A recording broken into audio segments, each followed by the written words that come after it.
¿cómo les va? ¿Cómo están? Bueno, un placer. Hoy la casa llena de gente como tiene que ser, por supuesto. Estamos en Casa con María a prepararse porque hoy tenemos un programón.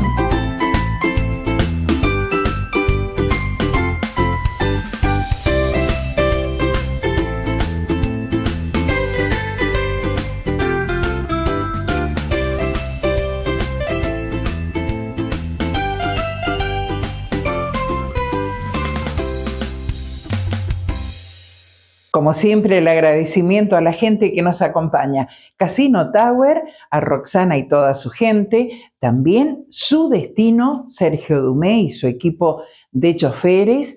También el agradecimiento a Tania Montenegro, estilista allí en Godoy Cruz 740. Y Pastela, en San Martín 450. Muchas gracias a todos por acompañarnos aquí en Casa con María.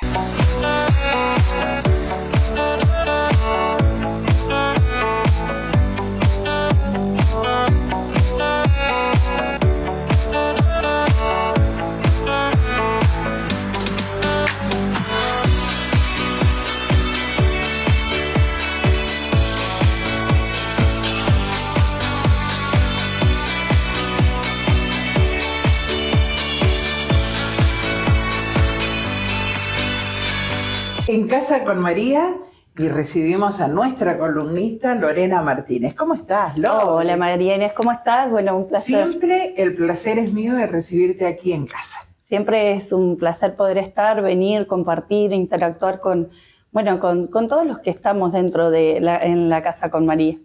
Bueno, y cuánto se está hablando de discapacidad, qué lindo. Me encanta que la gente se interiorice, vaya sabiendo que en San Rafael tenemos no solamente instituciones, sino también profesionales que se dedican a la discapacidad. Sí, así es. La verdad que en nuestro departamento hay muchos profesionales en diferentes ramas que abordan discapacidad. Y bueno, se habla mucho, muchas instituciones, entonces bueno, esos cambios de paradigma que se van dando de cómo abordar a la discapacidad, ese trabajo en conjunto, interrelacionado, donde siempre se tiene el objetivo y ese eje del abordaje integral, ya sea de un niño, una niña, o un joven o adolescente, para su vida futura y prepararlos para la vida futura. Así que la verdad que es un placer la diversidad de profesionales que abordan estas temáticas. Así que bueno, la idea es esto, poder seguir trabajando, aunando en eso y bueno, ir incorporando en esta columna a profesionales que se sumen y que apuestan al trabajo de la discapacidad. Y se está haciendo mucho, gracias a Dios. Yo soy una convencida de que ya se dieron los primeros pasos, así que ahora a encaminar todo para la diversidad, la equidad y sobre todo la inclusión. Así es, trabajar sobre inclusión y bueno, esto es tan importante que yo siempre lo recalco y lo digo, trabajar en conjunto con la familia y poder explicar, que en esta oportunidad me parece sumamente importante, dar a conocer cómo es el funcionamiento de las escuelas de educación especial. Porque muchas veces hay como una diversidad de ideas de que las escuelas de educación especial se trabajan distinto, tienen otro formato, o los chicos asisten y no realizan tareas y demás. Y bueno, hay que salir de esas estructuras y explicar cómo funcionan las instituciones educativas.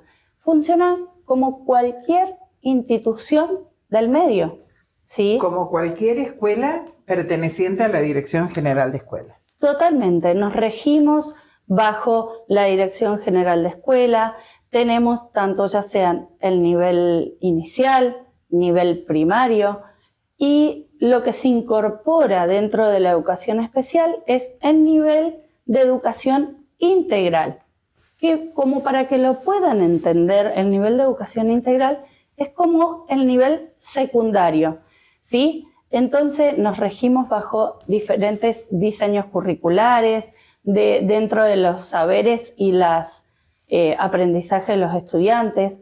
Y hay algo muy particular que yo siempre digo, que se trabaja desde las capacidades, desde lo que el chico puede, desde lo que el chico tiene.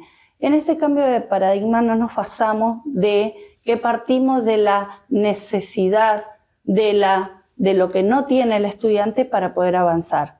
Porque esto hace que el aprendizaje, los saberes, lo que se enseña, lo que puede apropiarse el estudiante es totalmente distinto, porque partimos desde lo que puede y desde los intereses del estudiante. Entonces, dentro del nivel educativo, como te lo planteaba, el nivel primario se transita como en cualquier escuela de modalidad común, desde primero, segundo, tercero, cuarto, quinto y séptimo grado, ¿sí? Y nos basamos con el diseño curricular de la provincia de Mendoza, donde obviamente dentro de las instituciones de educación especial realizamos el abordaje y tomamos los recursos y las herramientas necesarias para poderlas implementar de acuerdo al grupo de estudiantes que nosotros tenemos. Y asimismo el nivel de educación integral, donde los estudiantes, los jóvenes, adolescentes que asisten, lo trabajamos con los diseños curriculares de nivel superior, de nivel medio, perdón, donde hay diferentes orientaciones, ya sea una orientación de artística artesanal, una orientación de gastronomía,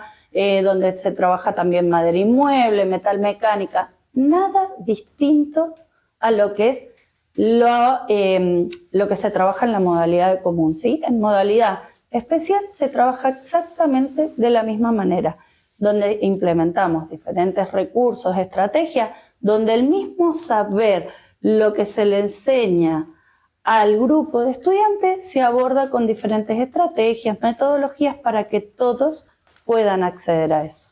Y sobre todo la parte artística, vos hacías referencia que en la parte artística no solamente llevan a los alumnos, a las personas con discapacidad a compartir música, compartir danza, compartir educación física también, dibujo, plástica, bueno, y esas y muchas otras materias que los chicos en la escuela común también lo comparten. Así que eso es muy bueno, el hecho de insertar a nuestras personas con discapacidad en el rubro artístico, que es uno de los más, por allí, difíciles, pero a su vez más ameno.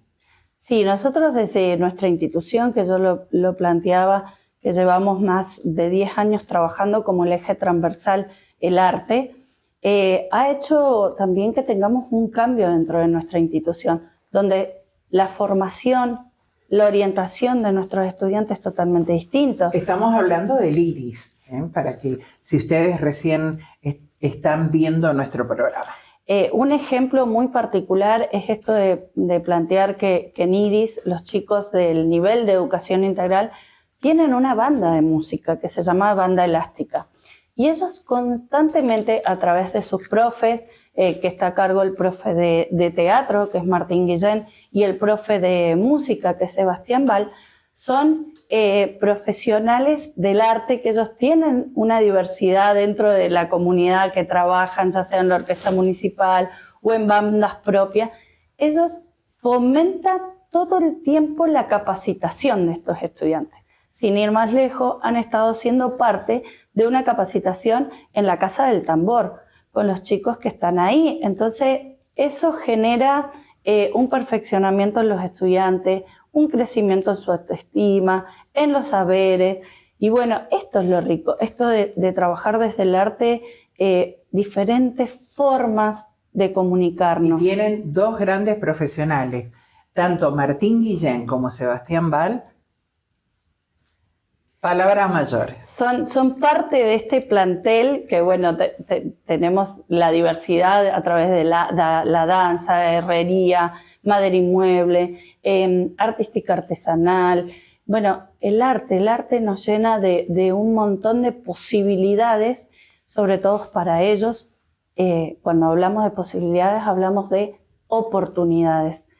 Y bueno, esto es un trabajo que se lleva en todo el desarrollo de la vida de un estudiante. Por eso es tan primordial y tan particular, poder brindar a las personas con discapacidad, a los niños o niñas, esa atención y esa estimulación temprana.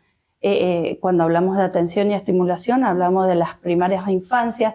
Entonces, está genial que se pueda abordar, que se pueda trabajar, porque eso es lo que va a ir haciendo en la vida de cualquier persona un crecimiento y un abordaje totalmente integral, que como siempre lo planteo, donde pensamos en el estudiante, en el niño, niña o joven, en la vida adulta, en su desarrollo, en la autonomía a nivel social.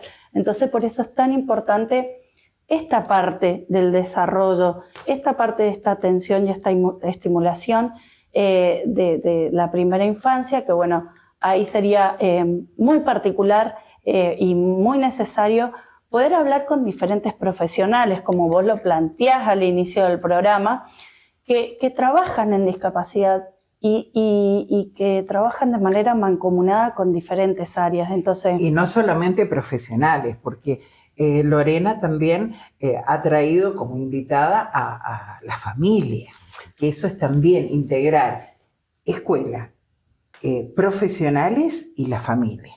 Y la persona con discapacidad. Totalmente, es la tríada perfecta para poder llevar a cabo el desarrollo de cualquier persona con o sin discapacidad que requiera ese servicio. Así que la verdad que, bueno, poder contar seguramente en un próximo programa con alguien que nos pueda brindar. Y yo siempre digo esto, ¿no? Escuchar la experiencia propia de la diversidad de personas que trabajamos en especial, ya sea la familia, como docentes o como también los profesionales que son los que están día a día también con esos chicos.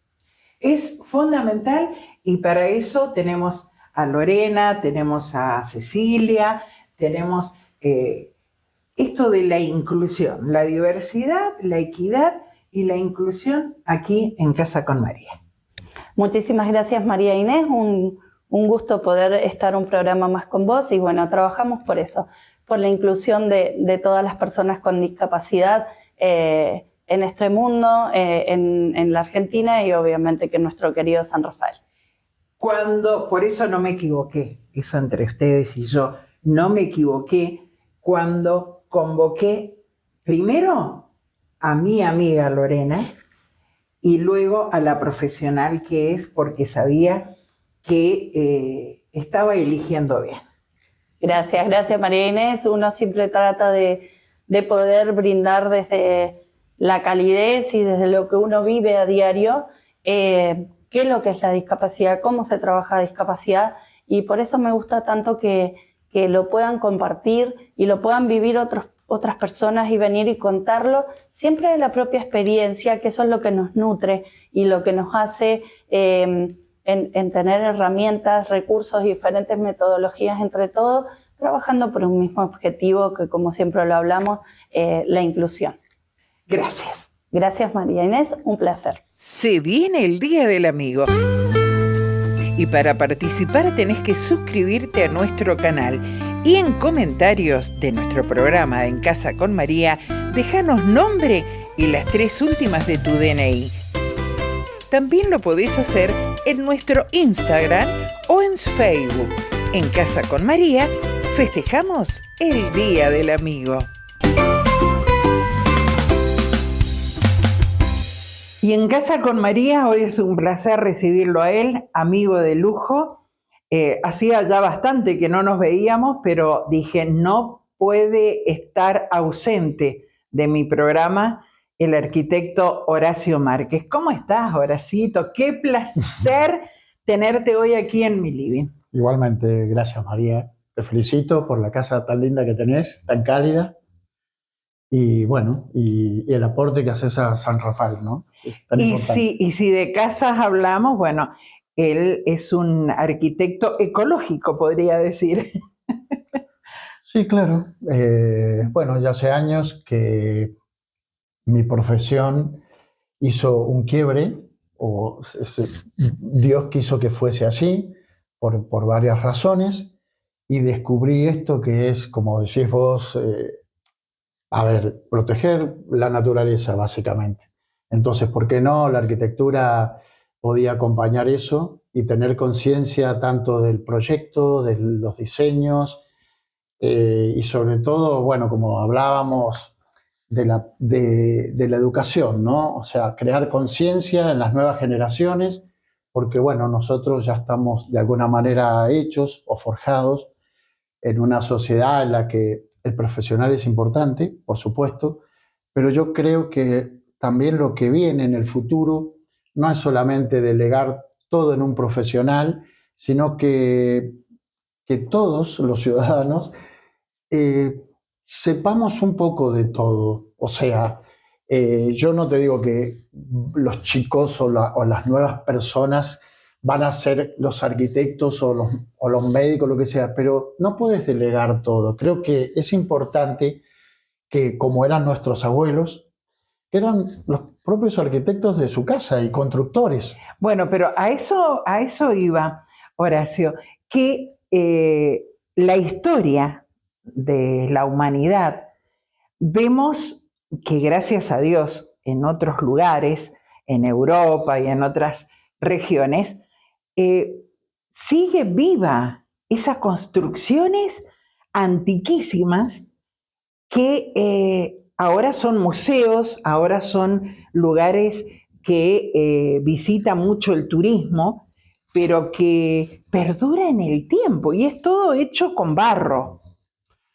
Sí, eso que decís, bucear en la historia y en nuestra historia argentina, en los nativos, hay mucha técnica que todavía se ven, porque si vos, no sé, buceás en comunidades que hay en Malargüe o en Alvear, acá mismo en San Rafael, hay vestigios todavía de tanta sabiduría que en realidad creo yo que uno de los maestros era el Inca que llegó hasta acá y nos trajo mucha sapiencia, mucha sabiduría, sobre todo de estas técnicas que quedan como olvidadas y como en museo que decís vos. Y yo creo que, bueno, que es importante rescatarlas, reusarlas, como por ejemplo una pirca que es un muro de piedra mampuesto, sin mortero, es perfecto como para que no suba la humedad,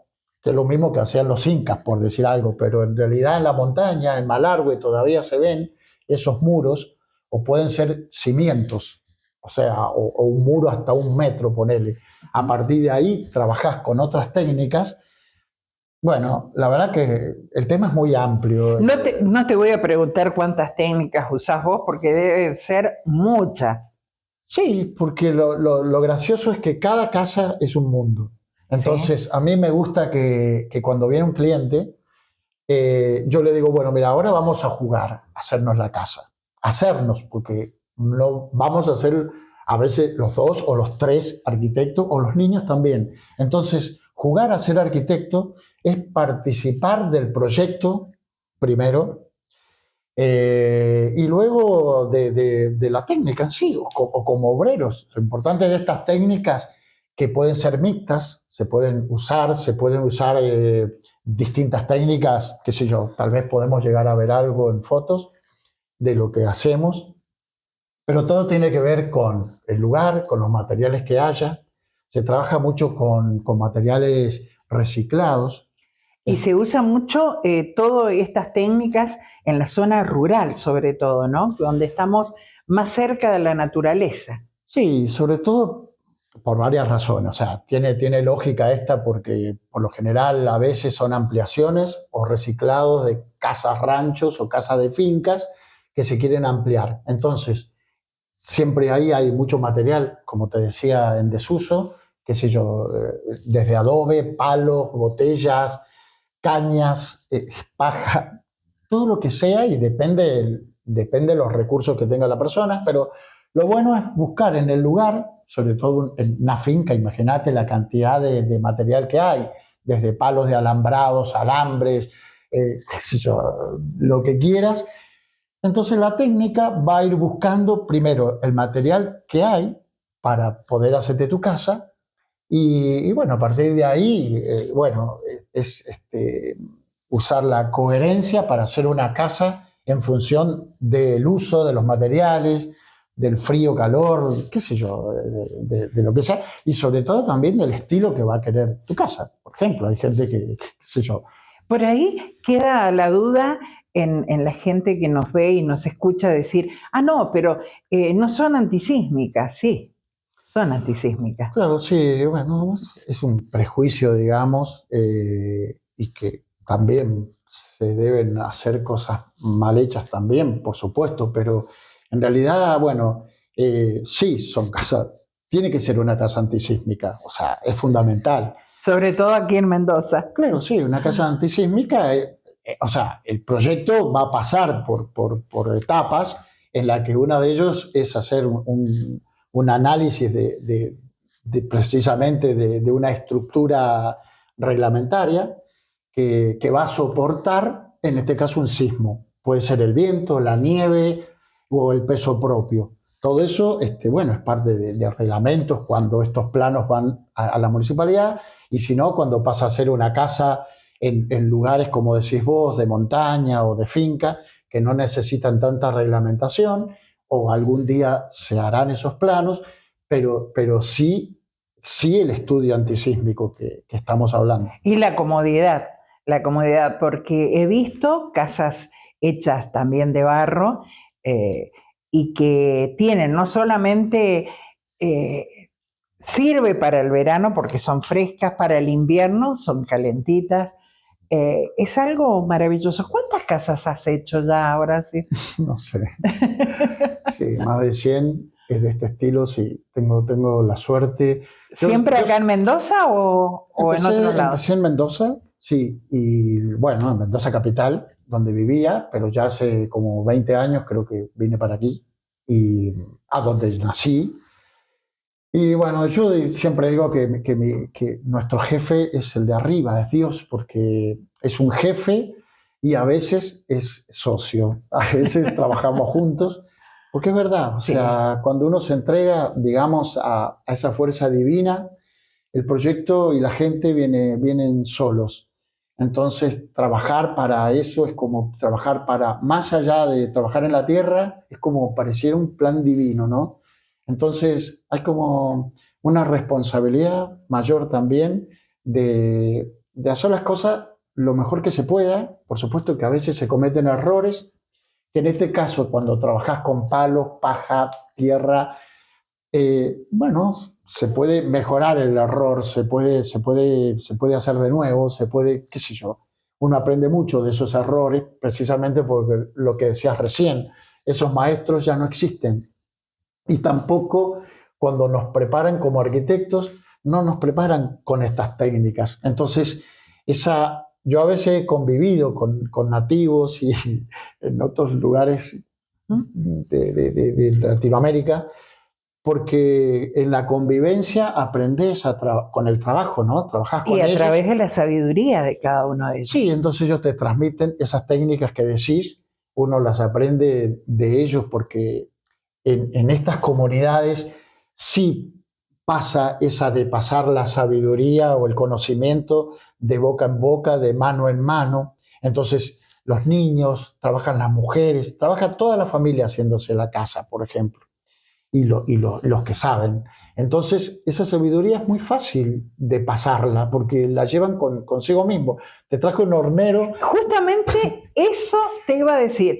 Si hablamos de la sabiduría de la naturaleza, creo que el hornero Sí. es una eminencia. Hoy fue accidentalmente que te contaba cómo se me ocurrió traer el hornero, que siempre me lo presta un gomero, y como esta mañana pinché una cubierta, dije, ¿será que me está diciendo quien me lo regaló que lo vaya a buscar? Porque en realidad los horneros son arquitectos que trabajan con el pico. Yo voy a dar charlas, me invitan siempre a colegios, a universidades, y generalmente lo llevo al hornero, porque digo, mira, si dos pajaritos o una pareja de horneros se hacen ese refugio maravilloso que perdura lluvia, viento. Todo. Y tienen 100 años a veces.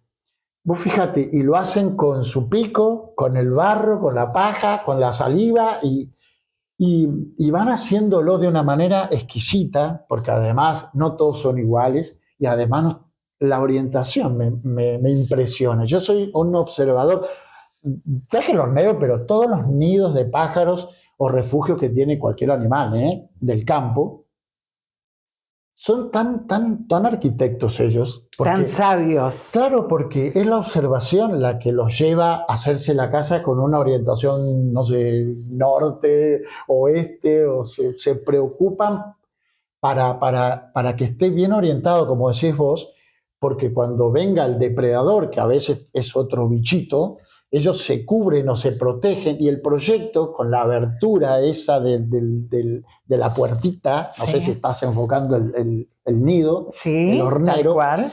Es perfecta. Y esa, diste con la tecla, María Inés, porque en realidad es eso lo que nosotros no podemos dejar pasar. Esa observación, esa capacidad que la tenemos como seres humanos. Entonces, está bien el arquitecto, el ingeniero y todos los que tienen que trabajar en obra, pero es uno el que va a vivir en la casa. El quien va a vivir en la casa, o la familia, es el principal observador, es el principal, el que va a morar ahí, es el que tiene que saber cómo va a ser su casa, y puede trabajar incluso con sus manos. Ahí apunta un poco. La ecología no es solamente usar materiales de campo y de tierra y barro, sino todo eso otro. La arquitectura es muy amplio. Es porque, imagínate, es el refugio de tu familia. Tal cual. Sí. Entonces, ahí es donde vas a ser feliz, donde vas a comer, donde vas a vivir, donde van a nacer conformar tus hijos. la familia. Que Exactamente. Es lo principal. Entonces, la palabra también cobijo o refugio, que es en realidad lo que significa el hogar, tiene cargado todo esto otro, que no es solamente una casa, es un montón de cosas. Entonces, por eso me encanta dar las charlas en los colegios con los chiquitos, porque sí, y ver las preguntas que hacen desde eso que voy a decir, la ecología. Ellos ya están como inmersos en un tema que hay que proteger a la gran casa que es el planeta Tierra. Entonces, es nuestro gran hogar, digamos. Y bueno, ¿cómo lo proteges? Tratar de no contaminar tanto, de no destruir lo que hay, los árboles, qué sé yo, el paisaje, etcétera. Incluso con nuestra vivienda o con nuestro uso. Entonces, ahí empezás a hablar de discriminar las aguas grises, aguas negras, cómo ser que nuestros desperdicios, digamos, o nuestra basura, no impacte tanto en el lugar, ya sea campo o sea ciudad. Cuando empezás a tocar esa fibra en la persona, ese niño que va a ser el hombre del futuro, es como, yo me parece que ahí empezás a sanar todo. Entonces, yo estoy convencido de que vamos a tener un mundo cada vez mejor. Pero por supuesto, en la manera, pero nosotros somos los responsables. Tal cual, dejarle a nuestros hijos, nietos y demás generaciones un planeta limpio. Claro, sí, y eso lo hacemos todos. Entonces, nosotros ya estamos como muy contaminados en todo sentido. Entonces, bueno, apuntemos a lo nuevo. Me parece que esos chicos, ahí todavía hay una mente sana y un corazón limpio, ¿sí? Entonces, cuando le hablas de, mira, imagínate, podemos convivir con animales, no hace falta hacerle daño, esos son nuestros amigos. Y, bueno, yo vivo en el campo. Cuando vivís en el campo, empezás a ver que en realidad el intruso es uno en el campo. Sí. Antes ya estaban las culebras, ya estaban las hormigas, las arañas, los bichos, y todo, y convivís con ellos de una manera natural, sin agredirlos. Entonces, cuando cada uno tiene su espacio y podés convivir, por ejemplo, con la basura, no haciéndoles daño, qué sé yo, no sé. Sí, el tema es amplio, pero bueno, se empieza en casa y se empieza de a poquito, y bueno, qué sé yo. Que creo que amar la naturaleza, no solamente la planta, somos todos naturaleza. Entonces, empecemos a respetarnos, a comunicarnos. La comunicación es muy importante y a veces es silenciosa, es telepática, es a través del corazón. ¿Cómo hablas con un animal? ¿Sí? Entonces, empiezas a despertar una sensibilidad que para mí eso es ecología también. Horacito, muchísimas gracias. Horacito, le digo en confianza por la amistad. Un placer de que nos estés acompañando hoy aquí en casa y vamos a comprometerte nuevamente porque me encanta este tema y para que nos cuentes también de todos los proyectos y trabajos que se vienen. Gracias. Gracias a vos. En Casa con María continuamos con la educación vial, algo que realmente tenemos que tener todos los sanrafaelinos. ¿Cómo estás, Miriam? Hola, bienvenida. ¿Qué tal, María Inés? ¿Cómo estás? Un gusto. Bueno, educación vial. Esta semana, te juro, he estado viendo con las prioridades de paso, he estado viendo, y sobre todo algo que quiero comentarles a la audiencia y a vos, que muchas veces los peatones no respetan las señales de tránsito. No, la verdad que no. El peatón, si ve que está, o sea, es como que no le interesa que el conductor tenga que estar esperando. El peatón tiene la misma obligación que tenemos los conductores en esperar. O sea, si el semáforo está en rojo, deben pasar, o sea, que esté en rojo para el conductor, ellos pueden pasar, pero cuando nos largue el verde a los conductores, ellos pasan. Y si vos los mirás y pasan o jugando con el celular o escribiendo, y no es así, la ley no nos dice eso. Y ni te cuento cuando estamos en el kilómetro cero y venís por San Martín, te da el semáforo verde a vos y querés doblar hacia la derecha para Hipólito Yrigoyen y tenés que esperar porque vienen todos los peatones. Exacto, bueno, en ese caso, cuando pasa eso, tenemos que poner balizas. O sea, avisarle al otro que viene detrás de nosotros de que algo está pasando delante nuestro, que en este caso son los peatones, que no podemos avanzar, porque si no te empiezan a tocar bocina o se enojan porque vos estás parada. Entonces la baliza les comunica a ellos de que tienen también que esperar como está esperando el primero.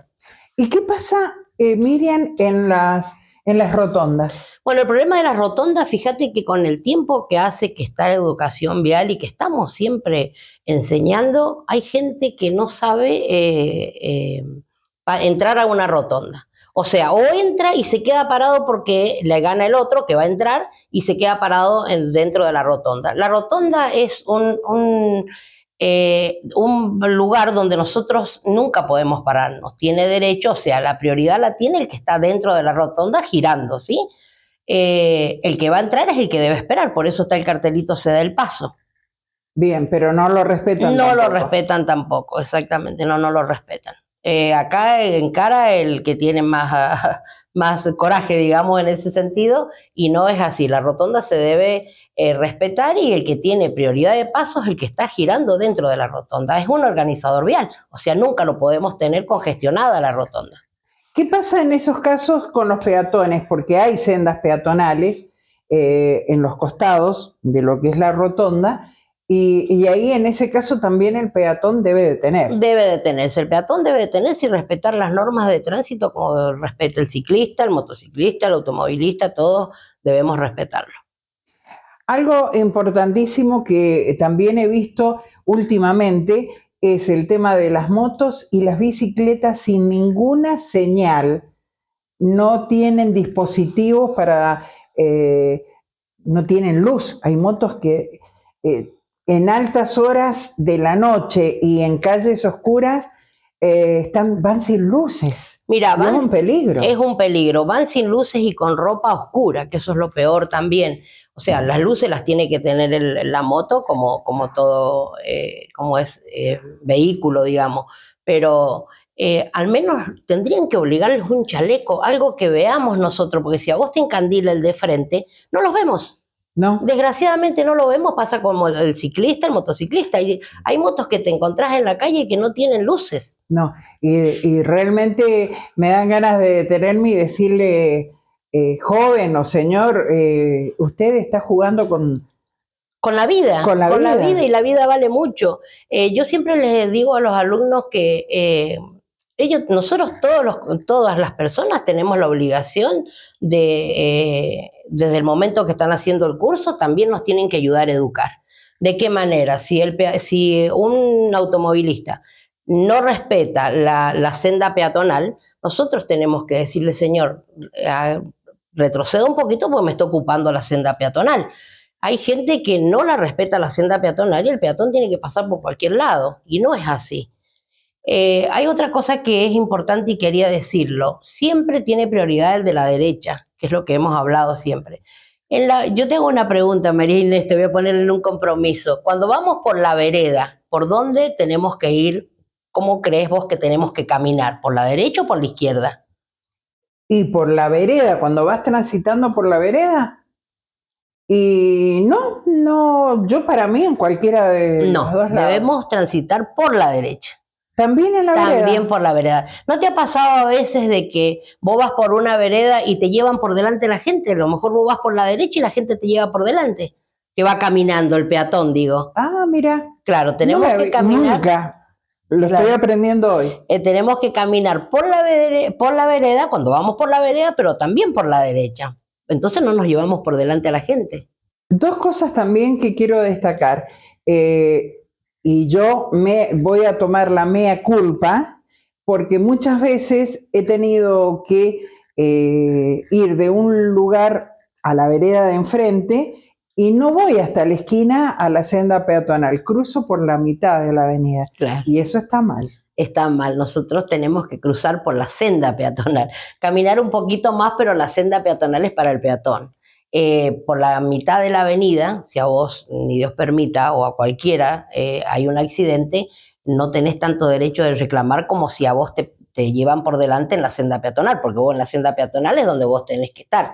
En cambio, si estás por el medio de la avenida, y anda a llorar un poquito a la plaza. Bueno, entonces tengo que... Senda peatonal y no por la mitad. Claro. Está bien. Otra cosa que es importante para los peatones, generalmente, bueno, ahora en invierno no tanto porque hace frío, pero generalmente a cualquier hora salen a caminar en las rutas, salen a caminar. Lo importante es que caminen en sentido contrario. Exacto. A cómo circulan los vehículos. Exacto, sí, así debe ser. Bueno, en el parque, en el Parque SAT, es un lugar donde hay muchas personas que salen a caminar. Yo que trabajo ahí, está permanente la gente caminando. Y no es que moleste que ellos caminen. Sí molestan cuando van de 3 o 4 amigas o familia que van ocupando la mitad de la calle y vos les tocas bocina. Yo cuando trabajando con los alumnos les toco bocina para que se hagan un costado y te miran como diciendo... La calle es mía. No, la calle no es de nadie. Miriam está hablando del Parque Hipólito Yrigoyen. Parque Hipólito Yrigoyen, perdón. Ahí tenemos que caminar en fila india. O sea, no nos cuesta nada. Salgamos a caminar, a disfrutar del parque, pero en fila india. No podemos caminar a la par todos porque estamos ocupando que el otro no pueda transitar bien. Bueno, ¿y qué pasa con los ciclistas cuando van en ruta o en una calle? Bueno, ese es otro gravísimo problema, que van de 3 a la par. 3 y a veces 4. No entiendo el por qué, si tienen que leer la ley de tránsito, todos los sanrafaelinos y todos tendríamos que leer la ley de tránsito para informarnos bien cómo debemos andar por una ruta, ¿no? El ciclista tiene que ir en fila india, no puede andar de 2 o de 3, pero me parece a mí que es lo que van charlando entre ellos y ahí está el problema, que no piensan que la vida, pueden perder la vida en eso, porque con que toquen a uno, porque son en grupos, ahí sería un desastre el accidente. Entonces, tomemos conciencia, ciclistas que salen a andar en la ruta, que es lindo hacer deporte y todo, yo no estoy en contra, al contrario, me encanta verlo, pero bueno, seamos conscientes de que tenemos que ir en fila india.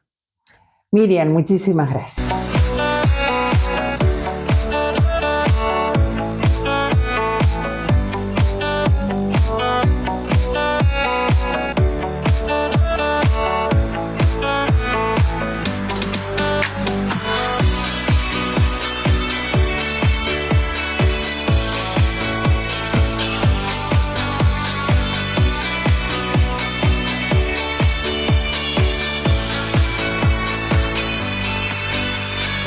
Estamos en casa con María y con Marina, así que bienvenida Marina nuevamente aquí a nuestro living. Viste que se está ampliando la casa. Sí, mucho más cómodo, ¿sí? Y es hermoso que haya gente para compartir estas charlas tan bonitas. Sí, bueno, en el último programa nos contabas un poco de tu vida, nos contabas dónde naciste y un poco las aventuras y también lo que estás estudiando de la naturaleza, porque es tan sabia nuestra naturaleza. Sí, bueno, ahí estuvimos hablando en el último programa un poquito de estos, de las procedencias, ¿no? Cuando habitamos un lugar, empezar a entender el qué, ¿no? Yo una de las preguntas que siempre me hago al decir, ¿qué tengo que hacer acá? Y bueno, y ahí fue también en donde se desplegó toda esta parte misionaria, ¿no? El gran despertar y saber de que mi recorrido, de una persona que me gusta hacer mucho alta montaña, estar en diferentes lugares, eh, y el recorrido que hice en esta cordillera, justamente en esta parte de la Argentina, me llevó mucho a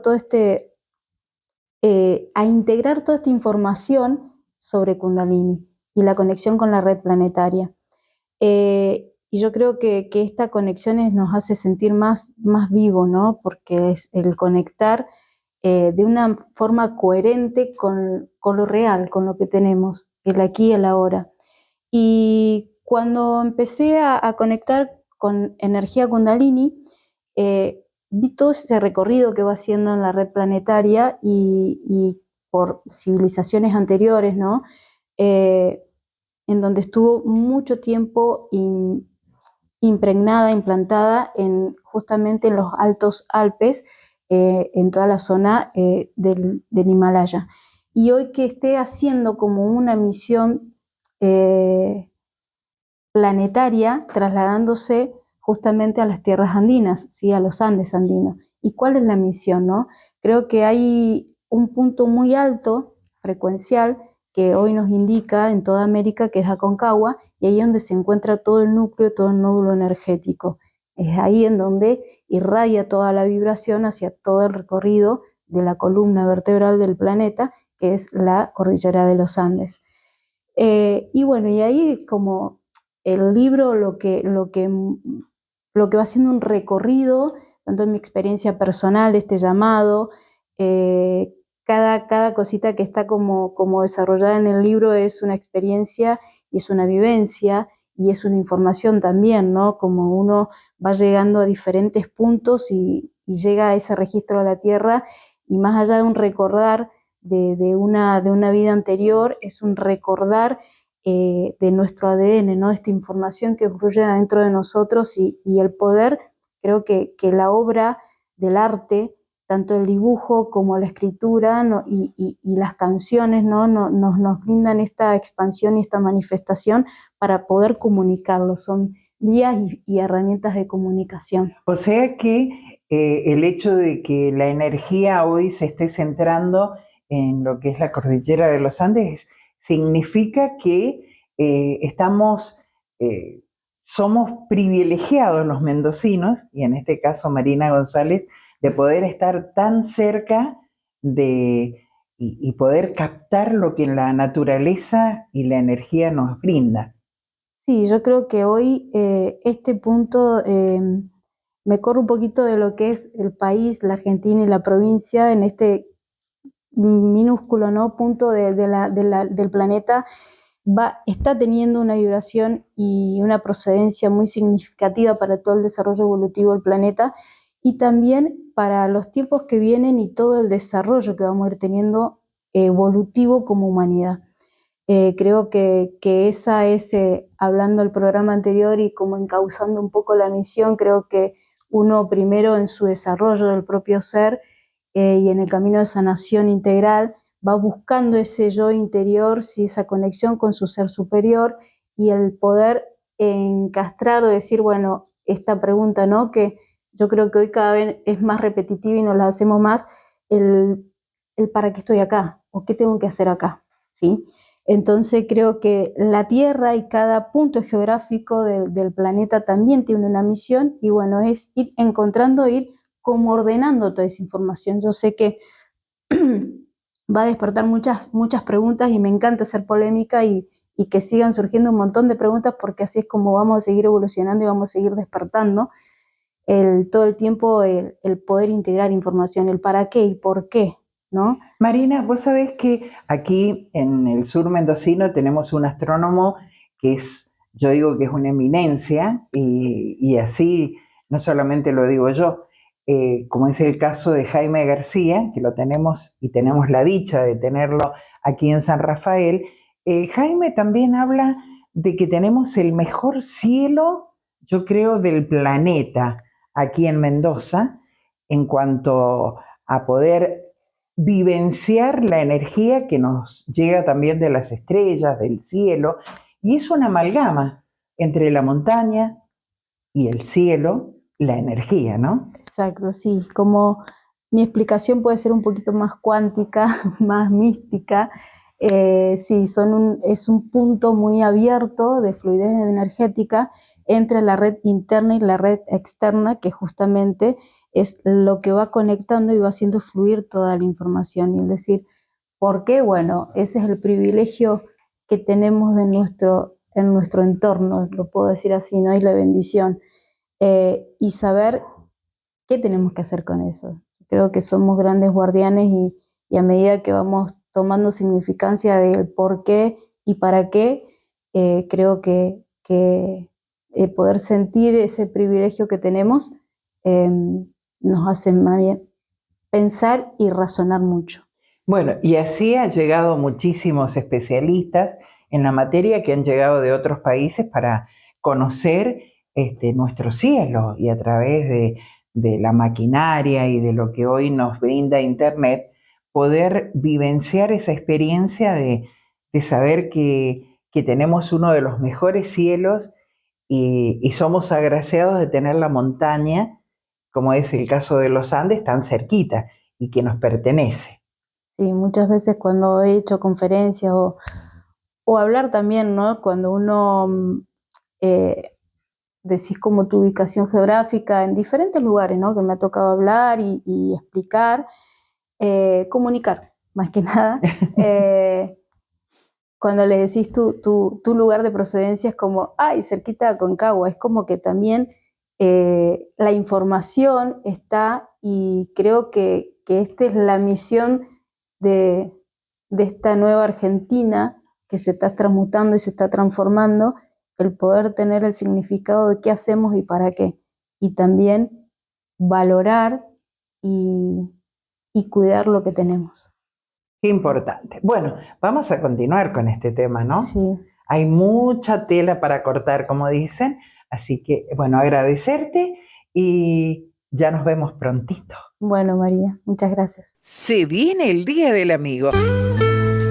Y para participar tenés que suscribirte a nuestro canal y en comentarios de nuestro programa En Casa con María, dejanos nombre y las 3 últimas de tu DNI. También lo podés hacer en nuestro Instagram o en Facebook. En Casa con María, festejamos el Día del Amigo. Estamos en Casa con María y seguimos malvinizando. Y para ello recibimos a nuestro columnista, amigo, Tachi Flores. ¿Cómo estás, Tachi? Bienvenido. Gracias, Marinés, nuevamente por recibirme acá en tu casa, en la Casa con María. Así que bueno, a seguir con esto tan bonito que es Malvinizando, ¿no? Malvinizando, y hay tantísima gente, muchísima gente, que están asombradísimos de la historia de Malvinas, y quiero permitirme enviar un saludo para la gente de Real del Padre, a Carlos Volpato y su esposa Estela, a la gente del Cerrito, allí a Darío Bastía y su esposa Magda, que ellos también están malvinizando de tu mano. Bueno, gracias, porque, a ver, la malvinización no solamente cuenta por parte de quienes somos veteranos, sino que, y en esto voy a contar una pequeña anécdota porque quiero destacarlo y rescatarlo, en esta vida, ¿no es cierto?, post-Malvinas, en el ímpetu de malvinizar, uno va conociendo a mucha gente. Y siempre debemos ser conscientes que en la medida que uno va avanzando en edad, somos conscientes que las fuerzas se van a ir debilitando, no vamos a tener quizá el alcance que teníamos en un principio o en algún momento cuando más fuertes fuimos. Y en esto hay anécdotas por doquier. Y quiero llevar a la realidad una anécdota muy bonita. Un día, uno de nuestros grandes compañeros de la malvinización, ¿no es cierto?, maestro de escuela, Juancito Urquiza, me dice, ¿sabes por qué me hice malvinero yo? No, le digo, Juan, no tengo ni idea. Dice, porque un día, dice, vos fuiste a dar una charla en la escuela Villanueva y a la salida te pedí el autógrafo, me firmaste y te quedaste charlando conmigo y con mi papá. Y me despertaste esas ansias por conocer un poquito más de la situación. Y ahí es donde mi padre empieza a comprarme el libro. Y bueno, este muchacho actualmente ha hecho hasta una diplomatura en Malvinas, sabe muchísimo. Y eso es parte de este folclore que uno quiere vivir, ¿no es cierto? De dejar esos disparadores para que esto no quede en la nada una vez que nosotros no estemos o que no tengamos la fortaleza para estar frente a un micrófono o frente a una cámara. Debemos ser cautos en esto y que la gente sepa por qué lado se lleva Malvinas, porque en esto lamentablemente hay distintas historias. Yo siempre les digo a mis camaradas, ¿no es cierto?, que breguemos con y por la verdad de Malvinas, que no distorsionemos la historia porque la gente confía en nuestro testimonio. Y si nos queremos hacer el Rambo y después se enteran que no fuimos tan Rambo, no queda bien. Entonces contemos desde nuestra sencillez y nuestra humildad la vivencia de cada uno o de alguna experiencia de alguien que ya no nos acompaña o que no sale a testimoniar, pero a sabiendas que es algo fehaciente, ¿no es cierto?, que es realmente la realidad que este compañero nuestro tuvo que vivir, ¿no es cierto? Vos fuiste muy claro en esa frase que dijiste algunos programas anteriores, sos la voz viva de las voces que se callaron en el 82. Y es real, es así. Hay que asumir con absoluta responsabilidad eso. Muchas veces yo tiro por ahí algunos tips, por ahí no soy poeta, pero por ahí se me ocurren algunas frases que quedan marcadas así como esta, como somos el brazo extendido de las islas hacia el resto del continente.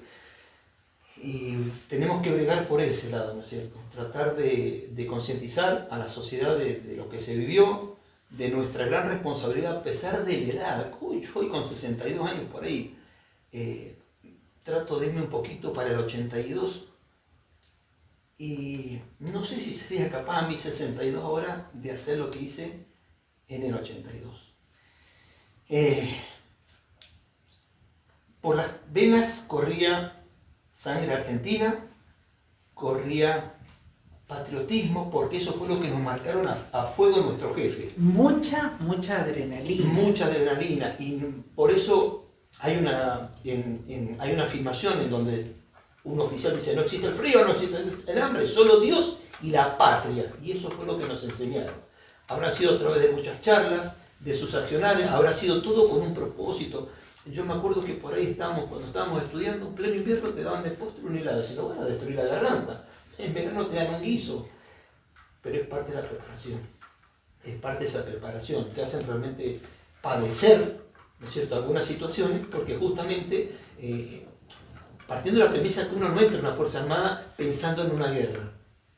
No, porque me imagino que ustedes nunca se imaginaron, o mejor dicho vos, Tachi Flores, nunca te imaginaste, ni siquiera lo tuviste, pero no, ni pensado de participar en una guerra. No, para nada, porque como te digo, Marinés, uno entra con una convicción, ¿no es cierto?, con un sentido patriótico, con algo que te gusta, el desfile, lo correcto, la estampa, la organización, es todo muy estructurado, acá no hay nada librado al azar, está todo tornado. Yo siempre digo, por ejemplo, en el crucero, que medía 182 metros, teníamos que convivir 1093 tripulantes, no es fácil.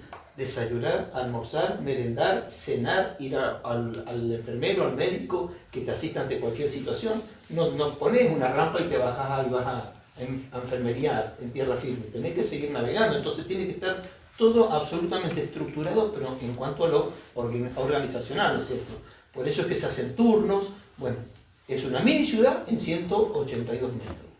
Bueno, en esos 182 metros que hacías referencia, 1093. 1093 tripulantes. ¿Ustedes llegaron a convivir y charlar entre todos o no? Muchos directamente ni... En lo particular, en mi situación, yo en esa época era muy introvertido, no era como soy ahora.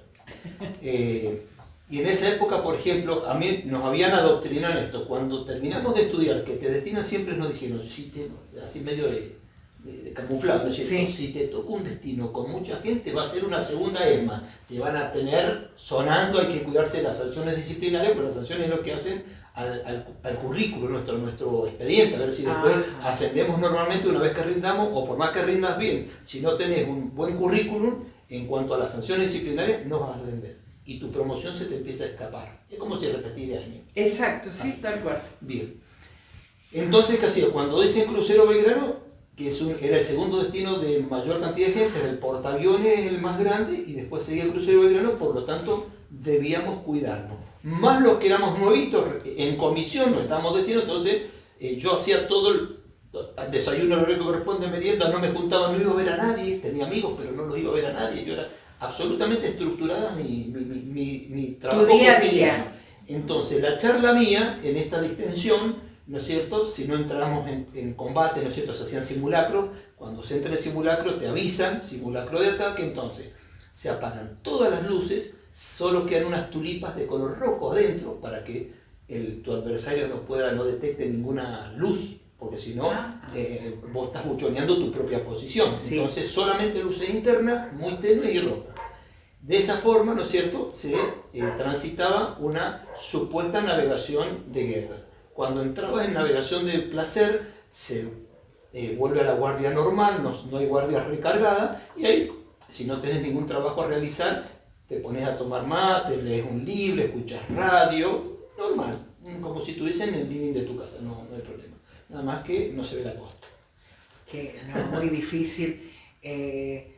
Yo te escucho y a su vez me voy imaginando cada escena, cada movimiento y es increíble saber que vos, como tantos, han vivido esta guerra de Malvinas que lamentablemente se perdió, pero no es por culpa de ustedes y eso siempre lo destaco, simplemente porque funcionarios que estaban en el gobierno en ese momento decidieron ir a una guerra y llevar a jóvenes inexpertos, la mayoría, y con armas que eran un desastre en comparación con lo que traía Inglaterra, y es de destacar y lamento en el alma las vidas que se perdieron.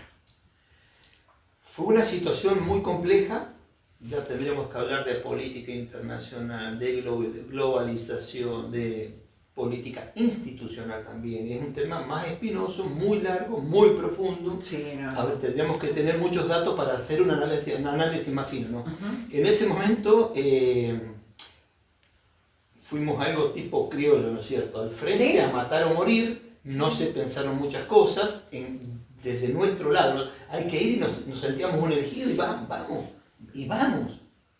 recuperar lo que era nuestro. Pero justamente por la adrenalina de la edad. Exacto. Por eso digo, muchas veces no pensamos en lo bien preparado, si se quiere decir, ¿no es cierto? Porque yo creo que para una guerra nunca te terminas de preparar. No, porque, ojo, que por ahí se habla de los suicidios del soldado argentino, de nuestro lado, pero también hubo muchos suicidios de parte de los ingleses, y eso de que los ingleses siempre, ¿no es cierto?, los señores de la guerra, colonizadores expansionistas durante toda su vida, los piratas, etcétera, etcétera, pero también tuvieron sus bajas por suicidio. Y tuvieron también los ingleses su parte humana con ustedes. Sí, a ver, los ingleses muchas veces se dice que en la guerra son señores, y han habido muchos actos realmente de gestos, ¿no es cierto?, porque ellos defendían su postura y nosotros la nuestra, pero se han visto en condiciones diferenciales en favor de ellos ante un soldado argentino, que cuando se dieron cuenta a lo mejor, y no es por dar una imagen de la lastimosidad, sino por dar una realidad, donde cuando vieron y lo fueron a tomar prisionero, cuando fueron a ver en las condiciones que estaban muchos de nuestros soldados, con el arma que estaba atacando, con la ropa que estaba vestida, ¿no es cierto?, terminan abrazándolo y felicitándolo porque no podían entender, de acuerdo a su imagen, a cómo estaban vestidos y con esa arma, de la forma aterradora que defendían su posición, ¿no es cierto? Pensando en la premisa, ¿no es cierto?, de que los ingleses eran soldados muy bien pagos y que parte de su entrenamiento lo habían tenido en Malvinas, muchos de ellos. Nosotros no conocíamos Malvinas. Entonces, habían diferencias por muchos lados. Yo siempre digo, si hacemos una pasada limpia de la gesta de Malvinas, lo primero que yo rescato es la gallardía de nuestros conscriptos. Nuestros conscriptos, con o sin preparación, fueron gladiadores, fueron excelentes luchando. Y hay muchísimos ejemplos. Y dicho no por Héctor Darío Flores, sino dicho por los propios ingleses. No podían creer la gallardía del soldado argentino, aún algunos con muy poca preparación, con pocos días de preparación. Creo que es una característica de los argentinos, la gallardía. A lo mejor somos medio chantitas, pero cuando tenemos que ir al frente y defender una postura y sacrificarnos, al menos en esa época, era muy común, en la sociedad era muy común. Por eso ustedes, cuando dice ustedes los veteranos, pero es muy probable que ustedes hubiesen hecho lo mismo que nosotros. Nos tocó a nosotros, pero ustedes es muy probable que hubiesen hecho lo mismo, porque es parte también de nuestra bonita idiosincrasia. Defender el paño celeste blanco. Tengo una pregunta, pero eso va a ser para nuestro próximo encuentro. Cómo no, con mucho gusto, como siempre. Final de nuestro encuentro de hoy. Ya en días nada más nos reencontramos aquí en Casa con María. Los espero y no se olviden de suscribirse a nuestro canal porque en julio se vienen muchísimas sorpresas.